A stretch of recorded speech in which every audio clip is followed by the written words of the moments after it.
Hello everyone, hope you are all fine and having a good time. तो आज का जो टॉपिक है वो है हमारा बैलेंस ऑफ पेमेंट। तो पहले ये देखते हैं कि है क्या बैलेंस ऑफ पेमेंट। बट ठीक है, हम अगर इंडिया की बात करें तो इंडिया क्या है, एक डेवलपिंग कंट्री है। और वाइल अगर मैं जो है यूएस की बात करूं तो दे आर डेवलप्ड। तो अब ये तो डेवलप्ड है और हम जो है डेवलपिंग कंट्री है। तो ऐसा इट मीन्स क्या हुआ कि सारी फैसिलिटीज जो है हमारे यहाँ अवेलेबल नहीं है। हम अगर मान लिया किसी प्रोडक्ट की बात करते हैं तो हम कहते हैं भाई इंटरनेशनल ब्रांड चाहिए। Let's say we if you talk about phones, तो एप्पल या सैमसंग से तो हम नीचे ही नहीं आते हैं। ठीक है, तो हम हर चीज में क्या कहते हैं कि हमें जो है इंटरनेशनल प्रोडक्ट्स चाहिए। अगर हम इन कंट्रीज की बात करें, दे आर ऑलरेडी डेवलप्ड। तो वो क्या कर रही हैं, अगर मान लिया कि दे आर प्रोड्यूसिंग समथिंग, तो वो चाहते हैं कि अपना प्रोडक्शन को जो है एंटायर वर्ल्ड में बेचे। ऐसा तो नहीं है कि मान लिया अगर यूएसए में कोई चीज है, लेट से एप्पल, तो वो अपना सिर्फ यूएसए में ही सेल कर रही है। तो वो भी क्या है, अपना अराउंड द ग्लोब जो है वो चाहते हैं कि अपना प्रोडक्ट सेल करे। अब क्या होगा, इनकी चीजें इधर जा रही है, हमारी चीजें भी बाहर जा रहे हैं, हम भी बाहर से कुछ मंगा रहे हैं। तो ये तो हो गया प्रोडक्ट की बात। अब अगर प्रोडक्ट का इनफ्लो आउटफ्लो होगा तो फिर मनी का भी इनफ्लो आउटफ्लो होगा। ठीक है, ऐसा तो है नहीं कि हमने यहाँ से एप्पल मंगाया और हम उनको पेमेंट नहीं करेंगे। तो प्रोडक्ट का भी इनफ्लो आउटफ्लो है, मनी का भी इनफ्लो आउटफ्लो है। अब जब मनी का इनफ्लो आउटफ्लो होगा तो हम क्या करेंगे, ऐसा तो है नहीं कि मनी का इनफ्लो आउटफ्लो हो रहा है होने देंगे। कंट्री लेवल पे या इकोनॉमी लेवल पे जब भी कोई ऐसी चीज होगी तो हम क्या करेंगे, उनको मॉनिटर करेंगे कि चेक तो करें एक्चुअल में कितनी पेमेंट हमारे पास आ रही है, कितनी पेमेंट गई है। या अगर मैं इनके टर्म्स में कहूँ, इकोनॉमिक्स के टर्म्स में, तो मेरा इनफ्लो क्या है और आउटफ्लो क्या है। जो पैसा मेरे पास से या बाहर की कंट्री से इंडिया में आया है वो मेरे लिए इनफ्लो, और जो पैसा इंडिया से बाहर गया है वो हमारे लिए आउटफ्लो हो गया। ठीक है, अब आते हैं कि हमारा ये सारी चीजें बेसिक्स हैं। इसकी वजह से क्या हुआ, इसकी वजह से हुआ कि हमें जो है जितनी भी चीजें हैं, चाहे वो इंपोर्ट हो, ठीक है, एक्सपोर्ट हो, और भी वेरियस अदर चीजें हैं जो हम अभी पढ़ेंगे। तो ये सारी चीजें होती है तो इनको क्या है, ट्रैक करना तो जरूरी है। अब जब इनका ट्रैकिंग मैकेनिज्म चाहिए तो हमें एक एक स्पेसिफिक फॉर्मेट चाहिए। तो हम इसके लिए क्या करते हैं, हमारा एक है बैलेंस ऑफ पेमेंट और बीओपी। हम इसके अंडर क्या करते हैं, सारी चीजें ट्रैक करते हैं कि हमारा क्या इंपोर्ट है, क्या एक्सपोर्ट है, और इंपोर्ट एक्सपोर्ट में भी बहुत सारी चीजें हैं, सारी हम एक एक करके डिस्कस करेंगे। तो ओवरऑल क्या हुआ, ये transactions of a country with the rest of the world. ठीक है, तो मैंने यहाँ पे लिख दिया कि ट्रांजेक्शन ऑफ अ कंट्री, या कंट्री से बेटर मैं कहूँ कि economy with rest of the world, की जो है एक कंट्री ने जो है रेस्ट ऑफ द वर्ल्ड के साथ क्या क्या ट्रांजेक्शन किया है वो सारी। इसीलिए मैंने यहाँ पे कंट्री की जगह इकोनॉमी लिया है, वो बेटर सूट करता है सब्जेक्ट के हिसाब से। And now coming to economic transactions. ठीक है, इकोनॉमिक ट्रांजेक्शंस हमारे यहाँ पे हम देखते हैं कि इकोनॉमिक ट्रांजेक्शंस हम कौन कौन सी लेते हैं। तो मैंने यहाँ पे जो है टर्म्स पहले से लिख दिए हैं कि इकोनॉमिक या मॉनेटरी ट्रांजेक्शंस क्या होते हैं। ऑब्वियसली जहां मनी का इन्वॉल्वमेंट हो। अब यहाँ पे देखते हैं हमारे क्या क्या है। तो सब पार्ट हो गया इसका विजिबल। तो विजिबल ट्रेड क्या होता है, विजिबल होता है जहां पे हम गुड्स की बात करते हैं। ठीक है, गुड्स की बात मतलब जो टेंजिबल है या जो टचेबल है, जिसे हम छू सकते हैं, या विच इज सीनेबल, जो हम देख सकते हैं। ठीक है, अगर वो ऐसी चीजें हैं, मान लिया मैंने कहा कंप्यूटर या फोन, तो वो मेरे लिए विजिबल हो गया। इट मीन्स कि अगर मैं बाहर से कंप्यूटर जो है मंगवा रहा हूँ या यहाँ से कंप्यूटर्स बाहर भेज रहा हूँ तो वो मेरे लिए क्या होगा, विजिबल ट्रेड होगा। Fine, next is invisible. Invisible is which is intangible. Intangible मतलब जो अकाउंट्स के हैं उनके लिए क्लियर होगा। टेंजिबल इंटेंजिबल क्या होता है, और वैसे टेंजिबल का मतलब है फिजिकल, जिसे हम छू सकते हैं, देख सकते हैं। And intangible is which can not be seen, जो चीज नहीं देख सकते। तो ओवरऑल यहाँ पे आ जाती है हमारी सर्विसेज। सर्विसेज में क्या हो गए, तो इंडिया जो है सबसे ज्यादा सॉफ्टवेयर एक्सपोर्ट करता है। तो अगर इंडिया सॉफ्टवेयर एक्सपोर्ट करता है, सॉफ्टवेयर क्या है, अब सॉफ्टवेयर कोई चीज थोड़ी ना है। ठीक है, मान लिया आपका फोन है, आपके फोन में जो है इतने सारे एप्लीकेशन है। Phone is a different thing, application जो है वो डिफरेंट थिंग है। हो सकता है आप बहुत सारे, जैसे स्पॉटिफाई या कई सारे और हैं, जो आपने अगर मान लिया आपने प्राइम का सब्सक्रिप्शन लिया था, पेमेंट करते हो, तो वो क्या है, इनविजिबल है। और आपको जो सर्विसेज मिल रही है, जो चीजें आपको बदले मिल रही है, वो क्या है, सेवाएं हैं, कोई वस्तु तो नहीं मिल रही वहां पे। तो विजिबल में हमारा आ गया गुड्स, एंड इनविजिबल में आ गई हमारी सर्विसेज। दोनों के दोनों का, इनका भी इंपोर्ट एंड एक्सपोर्ट भी हो सकता है और इसका भी इंपोर्ट एंड एक्सपोर्ट, दोनों चीजें होती हैं। और ये दोनों क्या हुई, अगर इनका इंपोर्ट भी है एक्सपोर्ट भी है, या दूसरे शब्द में अगर मान लिया आपने कोई चीज मंगाया बाहर से, तो ऑब्वियसली आप पेमेंट करोगे। या अगर वहां से यहाँ से आप कुछ बाहर भेज रहे हो, मीन्स आप एक्सपोर्ट कर रहे हो, तो वहां से आपको पेमेंट मिलेगी। तो ये दोनों बायलेटरल है। अब हमारे पास एक और है, दैट इज यूनिलेटरल ट्रांसफर्स और करेंट ट्रांसफर। इसमें हमारा क्या आता है, गिफ्ट्स। ठीक है, मान लिया वहां से आपने जो है, आपको किसी ने कुछ गिफ्ट भेजा, यह हो सकता है ग्रांट। ठीक है, हमें कोई बेनिफिट मिला है एडिशनल, या मान लेते हैं कि कोई रिलीफ का पैकेज मिला है, वो सारा पैसा है। And the next one is remittances, which is quite common. India के बहुत से लोग हैं जो बाहर रहते हैं और वो जो है अपने फैमिलीज को, रिलेटिव्स को पैसा भेजते हैं। स्पेशली अगर मैं कहूँ केरला के, या इंडिया में भी जो है बहुत सारे लोग गल्फ कंट्रीज में रहते हैं, तो वो सारे क्या है, मंथली और रेगुलरली जब भी उनको टाइम मिलता है और व्हेन नीडेड, अगर जरूरत हो, तो वो जो है पैसा इंडिया में भेजते रहते हैं। तो इसमें क्या है, इसमें है कि यूनिलेटरल या वन साइडेड क्यों है, क्योंकि आपको बदले में कुछ पेमेंट नहीं करनी है।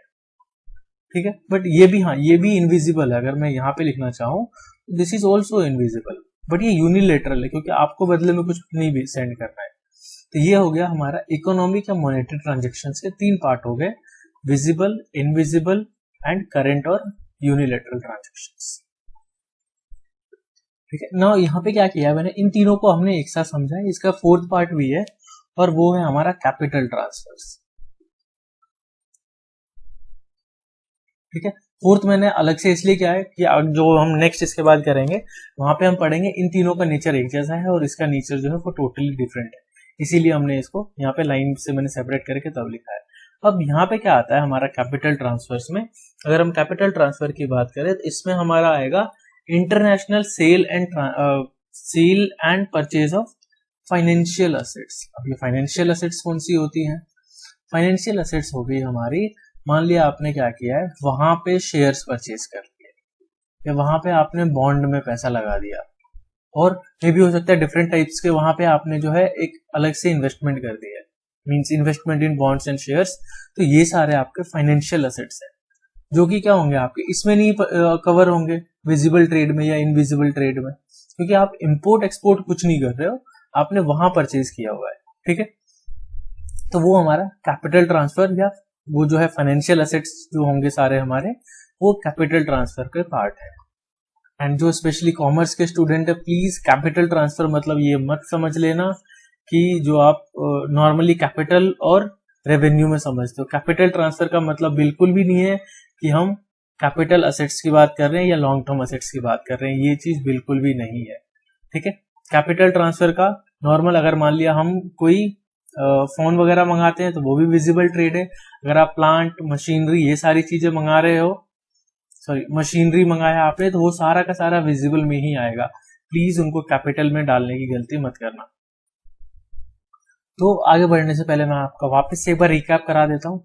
हमारी इकोनॉमिक या मॉनेटरी ट्रांजेक्शंस हैं। ट्रांजेक्शंस कौन कौन से हैं, जब हम गुड्स का ट्रांजेक्शन करेंगे तो उसको विजिबल ट्रेड बोलेंगे, जब हम सर्विसेज का ट्रांजेक्शन करेंगे तो उसको हम इनविजिबल ट्रेड बोलेंगे, और जब हम यूनिलेटरल ट्रांजेक्शन करेंगे, मींस आपके पास कुछ आ रहा है बट आपको पेमेंट नहीं करनी है, या आपने यहाँ से कुछ भेजा है अपने रिलेटिव को और वहां से आपको बदले में कुछ नहीं चाहिए, तो वो हमारा करंट या यूनिलेटरल ट्रांसफर में आएगा। But remember it is also invisible, but इसके नेचर की वजह से हमने जो है इसको अलग ही कैटेगरी में डाला हुआ है। 4th है वो बिल्कुल ही अलग है, वो आपका नेक्स्ट अलग स्लाइड में समझ आएगा कि ये क्यों अलग है, इसलिए हमने इसको जो है एक लाइन ड्रॉ करके अलग से लिखा है। कैपिटल ट्रांसफर, कैपिटल ट्रांसफर में जो है हमारा शेयर्स, बॉन्ड्स, ये सब जब हम परचेज करते हैं तो वो सारी चीजें यहाँ पे कवर होती हैं। और स्पेशली आपको ध्यान रखना है, कैपिटल ट्रांसफर का मतलब ये नहीं है कैपिटल गुड्स, इसका मतलब ये नहीं है कि लॉन्ग टर्म असेट्स की बात कर रहे हैं जो स्पेशली कॉमर्स वाले स्टूडेंट्स हैं। ठीक है, इसको लॉन्ग टर्म असेट से या कैपिटल गुड्स से कनेक्ट नहीं करना है।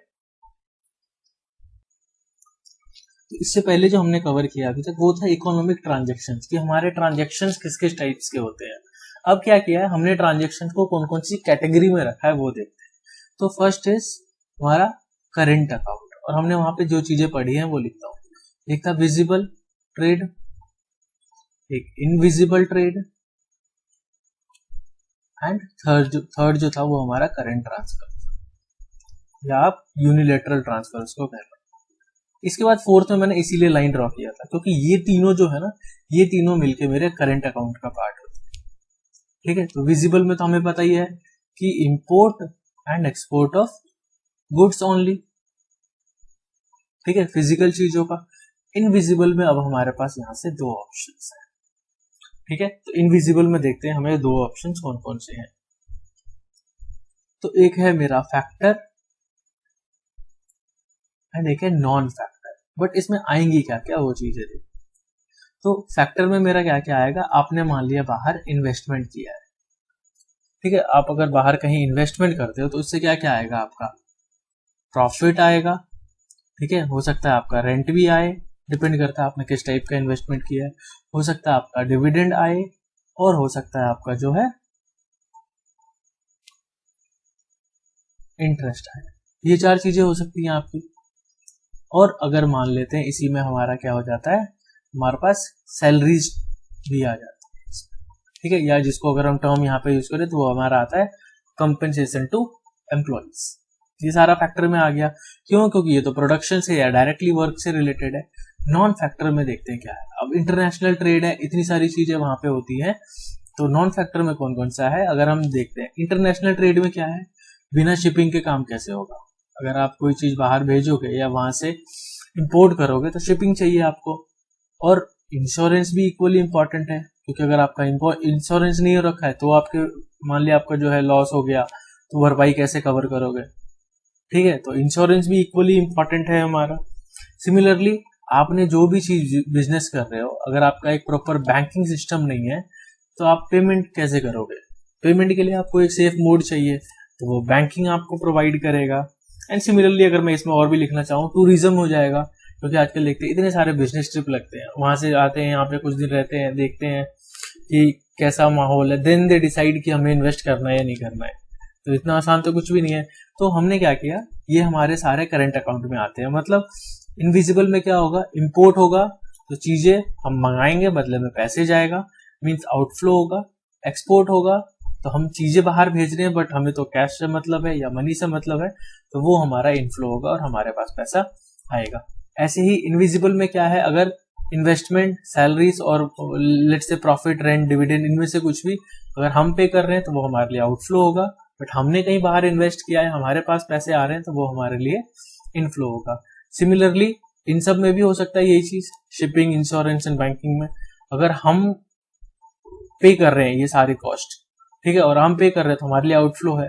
बट मान लिया कि शिपिंग कंपनी या इंश्योरेंस कंपनी या बैंकिंग कंपनी इंडियन कंपनी है और वहां से वो लोग पेमेंट कर रहे हैं, तो हमारे लिए यही इनफ्लो हो जाएगा। तो हर चीज में इनफ्लो आउटफ्लो हो सकता है। Now coming to current transfer, तो करंट ट्रांसफर में वही थे हमारे गिफ्ट, ठीक है, ग्रांट, सब्सिडी आप इंक्लूड कर लो चाहो तो, रेमिटेंसेस। अगर मान लिया कि बाई चांस यहाँ से कोई जैसे इंडिया में जो है हर साल पेरेंट्स भेजते हैं बाहर, तो वो हमारे लिए हो गया, या वहां जो रहते हैं वहां अर्निंग करते हैं वो अपने फैमिली मेंबर्स को यहाँ पे सेंड करते हैं। बट ये यूनिलेटरल होता है, मीन्स कि हमें उसके अगेंस्ट कोई पेमेंट नहीं करनी है। और जब हम इन तीनों को साथ में पढ़ते हैं क्या होगा, इसका कुछ इंपोर्ट एक्सपोर्ट होगा, इधर भी सब में इंपोर्ट एक्सपोर्ट होगा और इन सब में भी इंपोर्ट एक्सपोर्ट होगा। तो जब मैं ओवरऑल इनको कंबाइन करके काउंट करूंगा तो ओवरऑल मेरा क्या क्या बिजनेस आ रहा है, अगर हम इसको अब यहाँ पे अकाउंट के टर्म्स में समझते हैं।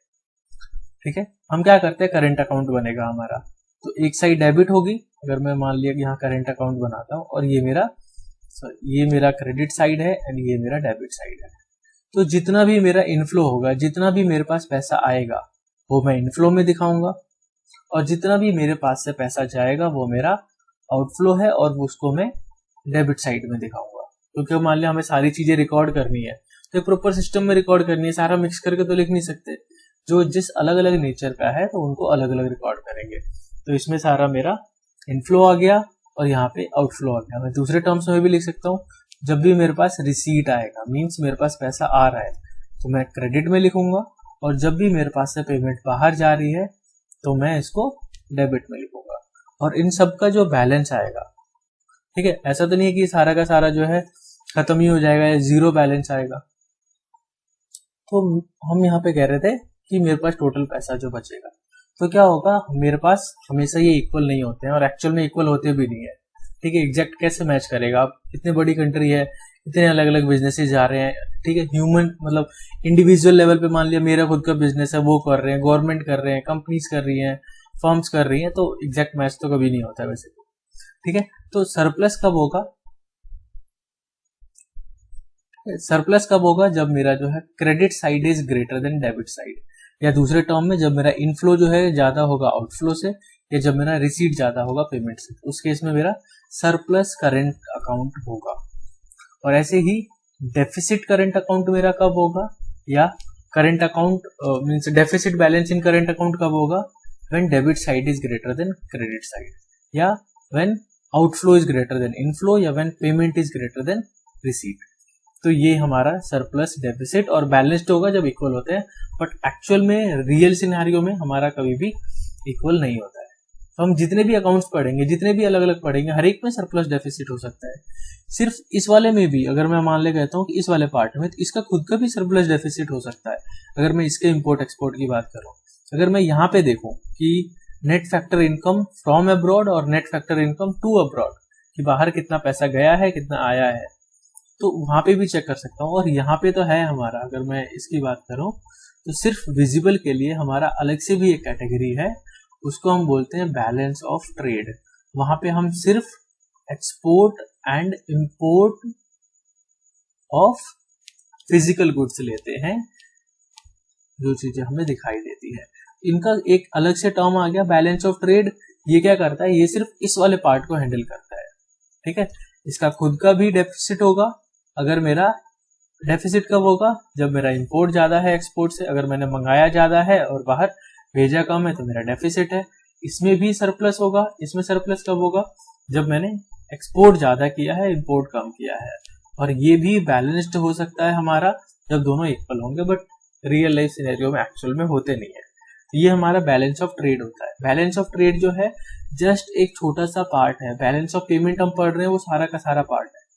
बैलेंस ऑफ ट्रेड सिर्फ इस वाले पार्ट को रिप्रेजेंट करता है। और ओवरऑल अगर मैं इन तीनों को इंक्लूड कर दूं तो वो मेरा करंट अकाउंट बनेगा। और हमने एक और लिखा था लास्ट वाली शीट में, वो उसको इंक्लूड कर देंगे तब जाके मेरा बैलेंस ऑफ पेमेंट बनेगा।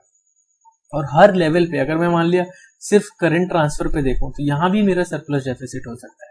हाँ, बट उसको काउंट करने का मेरा कोई स्पेसिफिक पर्पज नहीं है, ठीक है।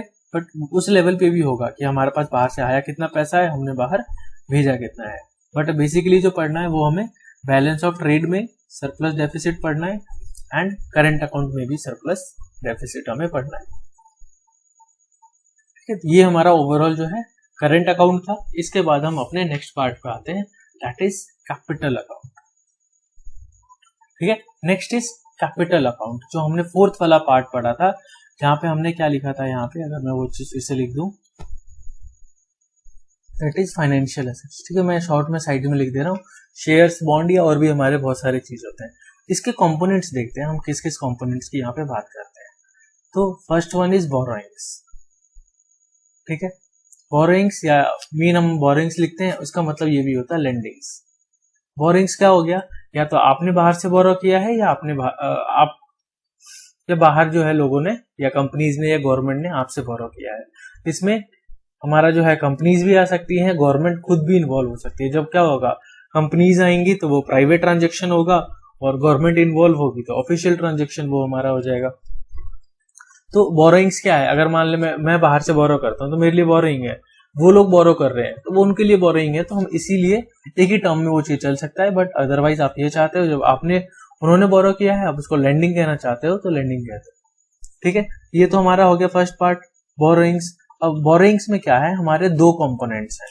फर्स्ट इज एक्सटर्नल असिस्टेंट, और इसको मैं सेकंड पे लिख देता हूं, that is external assistance, and first is external commercial borrowing, external commercial borrowing, ठीक है। ये हो गया हमारा बोरोइंग का।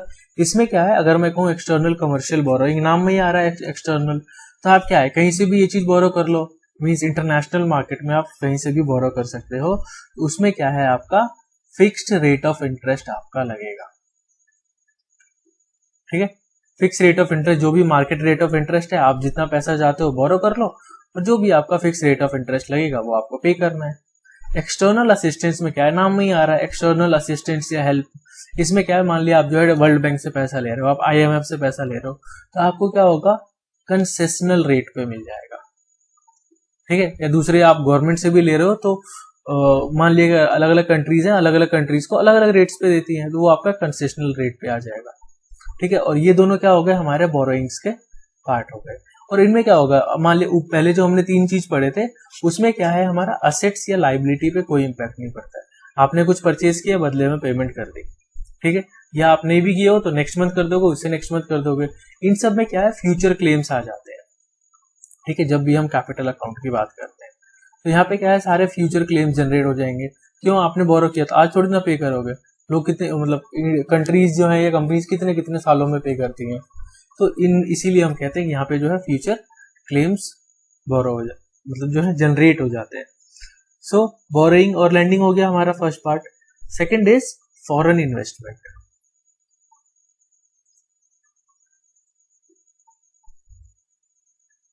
ठीक है। फॉरेन इन्वेस्टमेंट क्या है, अब ये हमारे फिर 2 फॉर्म में आ सकते हैं।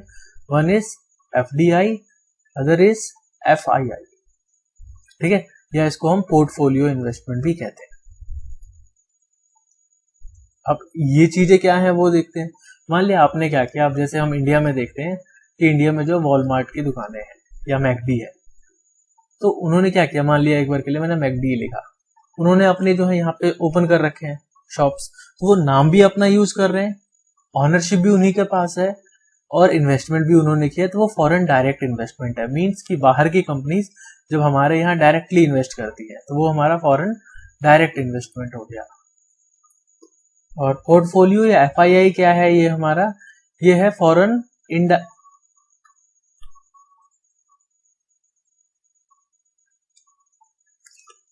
तो FII फॉरेन इंस्टीट्यूशनल इन्वेस्टमेंट या पोर्टफोलियो इन्वेस्टमेंट क्या है कि बाहर की कंपनीज ने यहाँ इन्वेस्ट किया है या यहाँ की कंपनीज ने बाहर इन्वेस्ट किया है, but they are not using their names, या ऑनरशिप से वहां पे कोई मतलब नहीं है। यहाँ पे मैकडी ने अपना नाम का यूज कर रही है, ठीक है। यहाँ पे क्या है, उनको प्रॉफिट से मतलब है, हमें नाम से कोई मतलब नहीं है। जैसे मान लिया हम शेयर बाजार में खरीदते हैं, मान लिया मैंने रिलायंस में जो है शेयर्स में, रिलायंस के शेयर्स में पैसे लगाए, तो मुझे प्रॉफिट से मतलब है, मुझे नाम से मतलब नहीं है। सिमिलरली अगर आपको सिर्फ प्रॉफिट से मतलब है, आपने इन्वेस्टमेंट किया है, that is and you are not using your name, that is FII और portfolio investment. But if you are using your own name और ब्रांड नेम और anything for that purpose, that is foreign direct investment. और ये सारा हमारा जो है capital account में आएगा। अब इनका क्या होगा, अगर हम इसमें भी इतनी सारी चीजें हैं, यहाँ भी मेरा इनफ्लो एंड आउटफ्लो है, या यहाँ भी मेरा रिसीट और पेमेंट है, और मैं कह सकता हूँ यहाँ भी मेरा डेबिट या क्रेडिट है, तो यहाँ भी फिर सरप्लस या डेफिसिट होगा। अगर मैं इनके सभी आइटम्स को ऐड कर दूं कि मेरा ओवरऑल इनफ्लो क्या है, आउटफ्लो क्या है, तो surplus and deficit. Second one is deficit. तो डेफिसिट कब होगा, जब मेरा जो है आउटफ्लो ज्यादा है, इनफ्लो कम है, तो डेफिसिट। और अगर मेरा इनफ्लो ज्यादा है, आउटफ्लो कम है, तो वो मेरे लिए सरप्लस हो जाएगा। और अगर हम अब करंट अकाउंट वाले और कैपिटल अकाउंट वाले ओवरऑल सबको कंबाइन कर दें, तो फिर मेरा ये बैलेंस ऑफ पेमेंट बनेगा, ठीक है। तो बैलेंस ऑफ पेमेंट के हमने 2 कंपोनेंट कर दिए, एक one is capital account, other is current account. इसमें एक चीज और आती है हमारी थर्ड बैलेंस ऑफ पेमेंट में, वो भी हम डिस्कस कर लेते हैं, ठीक है। Now this is official reserve account, या फिर इसको हम फॉरेन एक्सचेंज रिजर्व भी शॉर्ट में कह देते हैं। तो ये सारा फॉरेन एक्सचेंज रिजर्व जो है हमारा RBI के पास होता है, ठीक है। RBI has all the foreign exchange reserve. अब वो क्या करेगा, मान लिया RBI के पास जो है ये रिजर्व्स है, तो वो रिजर्व क्या करती है, विड्रॉ भी कर सकती है। विड्रॉ करेगी मीन्स क्या, वो जो है अपना रिजर्व दे के बदले में इंडियन करेंसी ले लेगी, तो वहां भी इनफ्लो आउटफ्लो हो जाएगा। और मान लिया उसको जो है और करेंसी चाहिए, तो क्या करेगी, इंडियन करेंसी दे के और वहां से जो है हम उनकी करेंसी ले सकते हैं। तो यहां भी हमारा इनफ्लो आउटफ्लो दोनों चीजें वो हो सकती है, ठीक है। और वो सारा का सारा बट RBI के हाथ में है, और वो जो है पूरा हमारा गवर्नमेंट के डिसीजंस के अंडर आता है। तो ऑफिशियल रिजर्व अकाउंट हमारा ये आता है। कई बार इसको जो है हम कैपिटल अकाउंट में भी, जो जस्ट इससे ऊपर पड़ा है, हम उसमें भी काउंट कर लेते हैं, कई बार इसको हम सेपरेटली भी दिखा लेते हैं।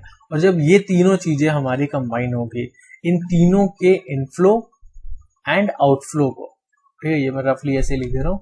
जब हम इन तीनों के रफ इनफ्लो एंड आउटफ्लो की बात करेंगे, that will be my balance of payment, कि वहां से क्या बैलेंस ऑफ पेमेंट आया। वहां पे अगर इनफ्लो मेरा ज्यादा है तो मेरे लिए वो क्या होगा, सरप्लस की कंडीशन होगी। वहां पे अगर मेरा आउटफ्लो ज्यादा है तो I will be in deficit, तो मैं डेफिसिट में होऊंगा।